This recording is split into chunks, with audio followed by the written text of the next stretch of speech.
Hello, welcome you all to this course on refrigeration and air conditioning.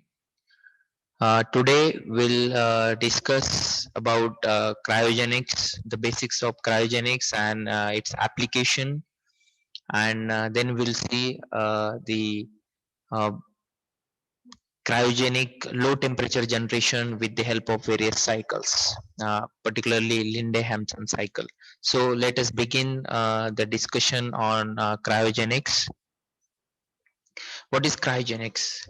So as we all aware that cryogenics is nothing but the production of the uh, or generation of very low temperature, particularly from below minus 150 degrees Celsius to minus 273 degrees Celsius. And particularly cryogenics is helpful for the production and as well as to study the behavior of materials at very low temperatures in space applications that we the quite common application that we all aware of. Apart from that, because of these low temperatures, the chemical properties of materials can change, and these properties and the behavior of material under such a very low temperature is studied, and in in space as well as for various industries where liquefied gases are used. So for that study, cryogenics is helpful, and in cryogenics, as I told you that in most of the references that the definition of a cryogenic temperature is nothing but the temperature below 150 degrees Celsius is considered as under the cryogenics. And uh, under this cryogenic portfolio, the various gases are turned into liquid, particularly oxygen, nitrogen, hydrogen, and helium. So let us see that how to do this. And as I told you that in actual practices, cryogenic practices, the liquefied gases, particularly oxygen, nitrogen, hydrogen, and helium, uh, are liquefied. So let us just quickly see what are the temperatures that we need in order to liquefy these gases which are commercially required in the industries as well as in space. So as you can see that water, for example, water boils at, we all know that it boils at 100 degrees Celsius at 1 atmosphere, and room temperature is 20 degree. If you go below 20, then at zero water freezes. If you go minus 39, mercury freezes, carbon dioxide freezes at minus 79 degrees Celsius, and dry ice, we all aware of that dry ice is nothing but carbon dioxide. If you further cools down this carbon dioxide, then you'll get the uh, uh, dry ice. If you go below that, that is minus 183, you can liquefy oxygen, then nitrogen at minus 196 degrees Celsius, and hydrogen liquefied at minus 253 degrees Celsius, and helium at minus 269 degrees Celsius. So you, as you can see that the liquid oxygen, nitrogen, hydrogen that is used in space applications is the temperature is in the range of minus 183 to minus 253 degrees. So that's why this comes under the cryogenics area, and as it is mentioned in this figure that this oxygen, liquefied oxygen below than that temperature is comes under the cryogenic consideration. Now, before cryogenics, let us see the refrigeration, because cryogenics is nothing but the next stage of the refrigeration.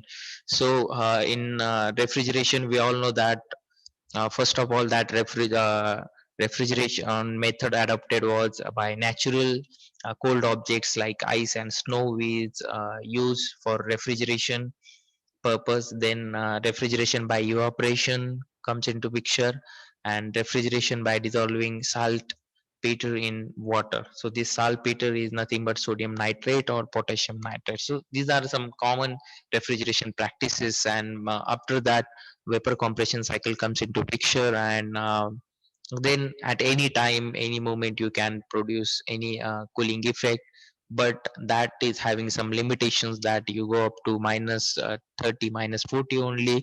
Then cascade refrigeration comes into picture, and finally cryogenics bind up to minus or below minus 150, you go for cryo. So before that, if you go again into the history of how refrigeration and cryogenics evolve, as you can see in this diagram, sorry, in this slide, that in early 19th century, large scale refrigeration was done by natural ice, but because as demand increases and you need lots of refrigeration, then for butchers, for brewery industry, and for industrial ice requirement, then this natural ice is not of any use. Then vapor compression comes into picture, and first commercial uh, refrigeration application, as shown here in as 1879, based on Bell Coleman air refrigeration cycle, and this was for meat cargo, to keep the meat refrigerated. This cargo was equipped with Bell Coleman cycle based refrigerator, and this was one of the early demonstration of refrigeration cycle into actual applications. Then a standard ammonia cycle ice machine was uh, developed by Yorks in 1892, as shown in the second diagram. Then, but this is all about the simple refrigeration applications. But when it comes to cryogenics means go below minus 150 or below 100. At that time it was quite difficult, but that barrier was broken firstly by Kale's apparatus, and Kale successfully demonstrate the liquefaction of the oxygen. He was announced his invention in academic the science in Paris in 1877, and the Calais apparatus consists of compression of the air to 200 bar in glass tube with hand operated jack, and using water and mercury for pressure transmission, and pre-cooling of the gas tube with liquid ethylene to 103 degrees Celsius. So this was Calat's apparatus. Then the second pictet apparatus, uh, you can say that coincidentally Calat and pictet both presented their invention in the 1877 Paris conference, and of course both have done the liquefaction of the oxygen under pressure. And the pictet apparatus as shown here, as you can see that two pre-cooling refrigeration cycles was used. First is SO2 minus 10 degree, and second stage for carbon dioxide minus 78 degrees Celsius. Oxygen in this apparatus, oxygen flow is pre-cooled by means of heat exchangers, and in these with the help of these two stages, and expands to atmosphere via hand wall. So this was early barriers in the cryogenics was broken by Calet and Pictet. Now, if you go through the timeline of how cryogenics was evolved from 1800 and 18th century to till late, as you can see that in 1892 that they were used you, they were they were they were design one system with the use of silvering and vacuum in double wall glass vessel. Then 1895 Linde-Hampson built air liquefier, and again 1898 Devor comes with the some modified system, and they were able to liquefy the hydrogen. In 1902 Claude developed a piston based system, as you seen in this diagram, for as and he uses a piston expander for liquefaction. And in 1908, Kremlin owns liquefies the helium with the help of the Linde, or with the use of Linde-Hampson system, and also he found superconductivity, and for that he got Nobel Prize in physics in 1913. And then 1908 Becquerel freezes seeds and single cells. So as you can see that Becquerel demonstrated the practical application, and in 1910 liquid oxygen is used in the production of steel. And 1911, as I already told, that uh, Gambling owns already discovered the superconductivity, and its application is then started from after the 1911. So this is a timeline for the cryogenics. And vapor compression cycle, I think in the previous lecture also we discussed about vapor compression cycle in depth, but here I will just quickly added one slide in order to get the difference, or if you know the VCR, you can easily distinguish how the cryogenic cycles are different from vapor compression cycle. That's why this slide is added, and this is about pressure enthalpy diagram or representation of uh, VCR cycle on pH diagram. And as you can see that 1 to 2 isentropic compression in the compressor, 2 to 3 isobaric heat rejection in the condenser, 3 to 4 that is expansion in the expansion wall, isenthalpic expansion with the help of throttle, or in domestic refrigerator with the help of capillary. And 4 to 1 is the heat addition or heat absorbed by the refrigerant in the evaporator section. So this is a simple representation of VCR cycle on pH diagram, right? Now uh, if you have to liquefy it, as you can see that cryogenics is nothing but you have to go below minus 150, because in cryogenics, particularly the cryogenic fluids we use are the liquid oxygen, liquid nitrogen. For that we need the temperatures from minus 180 to minus 260. So in order to achieve these very low temperatures, there's various cycles was designed. So one of the early cycle is the thermodynamic ideal cycle. Suppose thermodynamically you have to show that you have to liquefy the nitrogen. Okay, so for example, for that what I will do, I will first uh, compress. So 1 to 2 is nothing but compression. So I will compress nitrogen from 1 to 2 in this compressor, and after compression, and I will assume that compression 1 to 2 is isothermal, which is shown on this TS diagram as 1 to 2 isothermal compression. And next, 2 to F is the isentropic expansion. So I will employ one expander, okay, and assume that process 2 to F is nothing but isentropic expansion in the expander.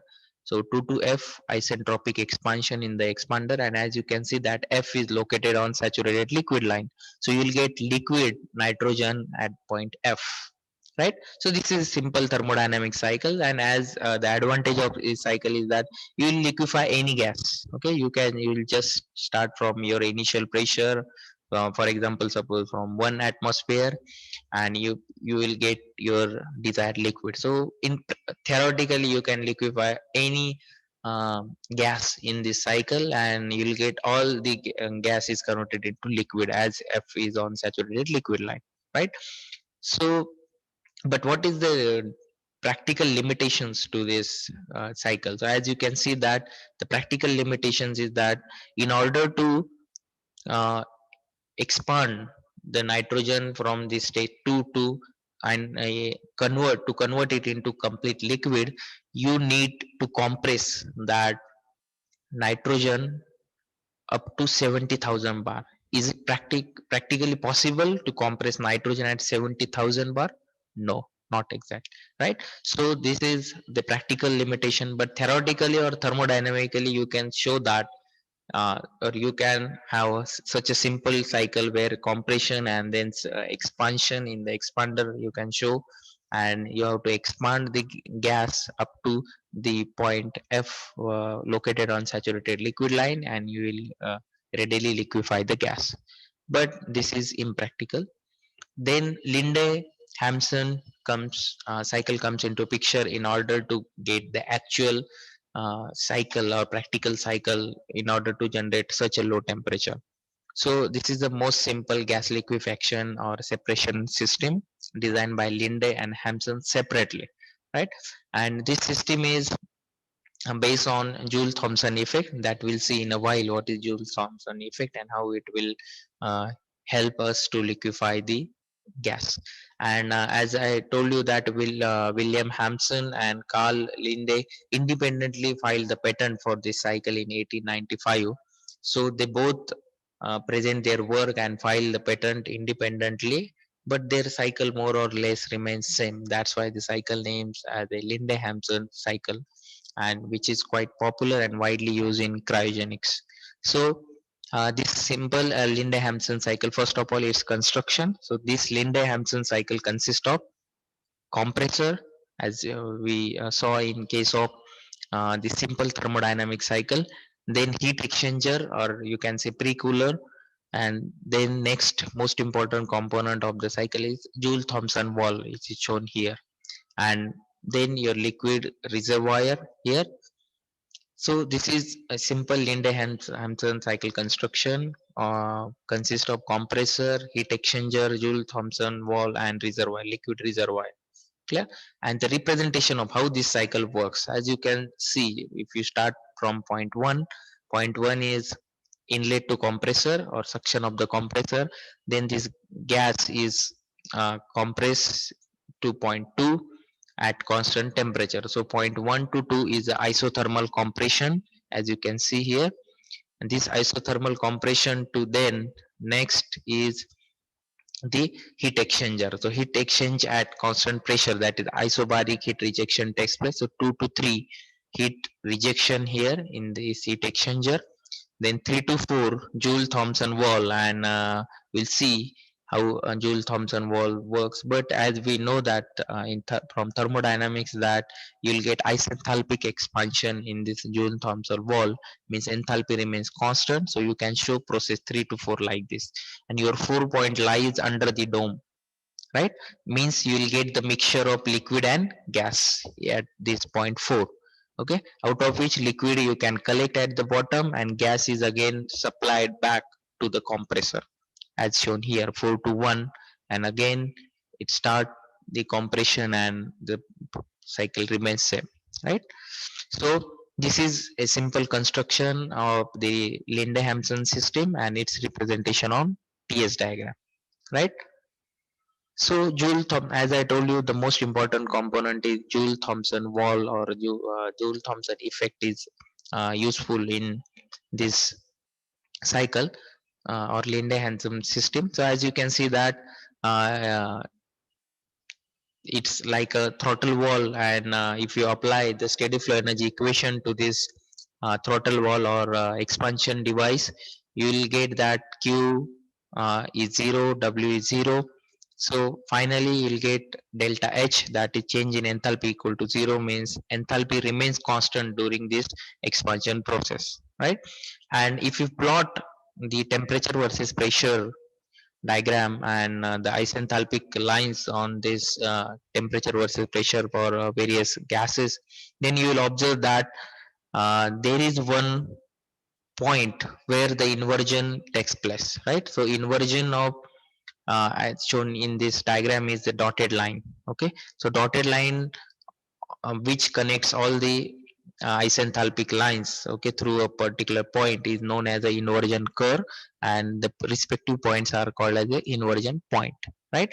If you go on the left hand side of that, means below the temperature of the inversion point, the temperature after the expansion temperature of that gas decreases, and if you go on the left hand side of that inversion point, then you will observe the increase in temperature of the fluid. Clear? So in cryogenic, of course, we are interested on the left hand side, because we need after expansion temperature of the fluid needs to be decreased 3 to 4. You can see that temperature decreases. Clear? So we are interested in the left hand side of this inversion curve, and from this the Joule-Thomson coefficient, which is nothing but d partial differentiation of temperature with pressure at constant enthalpy, and which is nothing but slope of these isenthalpic lines, right? And this slope of this when this non ideal or gas expands, it will cool down. Okay, as I told you that when it will expand, it will cool down, means you have to move from this side, left hand side. Clear? And that is below inversion temperature. And we all know that when we whistle, that whistle, our whistle is colder than our body temperature. Body temperature is 37, but if you measure the whistle, the air blows after the whistle is colder than our body temperature. This is because of this effect, right? That is a simple Joule Thomson effect you can observe in day to day life. Clear? So this is slope of this isenthalpic line is very important, and from that you can uh, have this Joule Thomson coefficient, right? Then applications of cryogenics. So, there are uh, numerous application of cryogenics, and now cryogenics is also getting more and more popularity when it comes to superconductivity applications. But apart from that, as you can see that from cryosurgery to remove the unwanted tissue or tumors in cancer treatment, this cryosurgery is also helpful. Then cryoelectronics, superconductors, and in spacecraft design, this is a very critical components.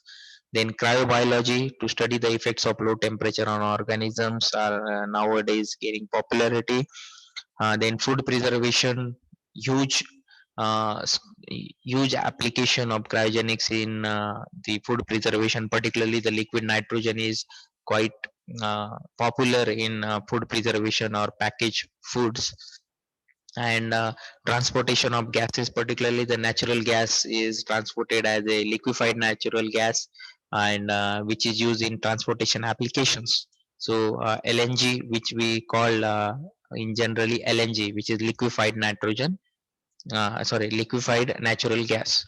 Then cryotherapy, in which the body is exposed to very cold temperatures, reducing inflation, increasing energy, managing pain, and even can boost metabolism. So such cryotherapies are also popular.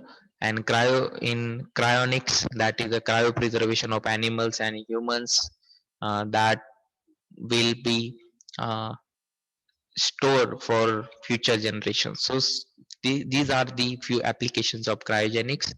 So this slide also shows the cryogenic application in medical for MRI, for liquid nitrogen, that we all know that the n number of application of this liquid nitrogen in food packaging. As you can see that in food packaging, on conveyor, your product is continuously moving, and with the help of the sprayer, liquid nitrogen is sprayed on the food product, food as shown here. The various vegetables and everything gets frozen with the help of liquid nitrogen, and which you can pack and store for a long period of time. Clear? So that's it about cryogenics. Thank you for your patience listening. Thank you.